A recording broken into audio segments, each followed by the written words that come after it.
अस्सलामुअलैकुम, this is मेरे Javed from ज़ेस्टी bytes. आज मैं आपको बनाना सिखाऊंगी शौरमे के अंदर जो वाइट सॉस डलती है उसकी रेसिपी।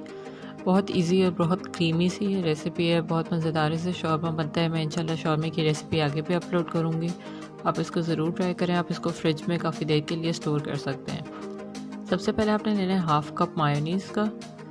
कोई सा भी मायोनीज़ आप बाज़ार से ले सकते हैं या घर में आपने मायोनीज़ बनाया हो वो ले लें। साथ आपने लेना है 1/4 कप दही का, यानी योगर्ट 1/4 कप लेनी है।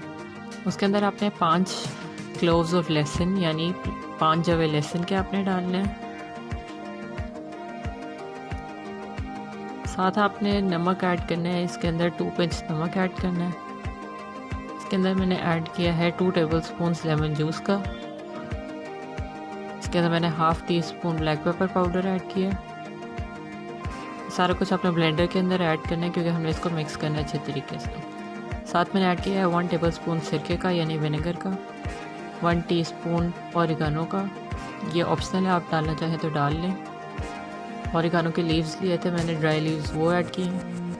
और मैंने इसके अंदर ऐड किया 1/8 कप सफ़ेद तेल यानी सेसमी सीड्स जो होते हैं 1/8 कप, 2 टेबलस्पून के करीब आपने वो ऐड करने। इसके अंदर मैंने ऑलिव ऑयल ऐड किया, दूसरा भी तेल इस्तेमाल कर सकते हैं।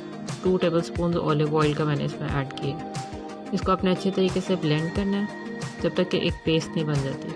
और इसको आप निकाल के किसी भी चीज़ के अंदर स्टोर कर लें। आप इसको फ्रिज के अंदर 1 से 2 हफ्ते के लिए स्टोर कर सकते हैं, किसी एयर टाइट जार में स्टोर कर लें।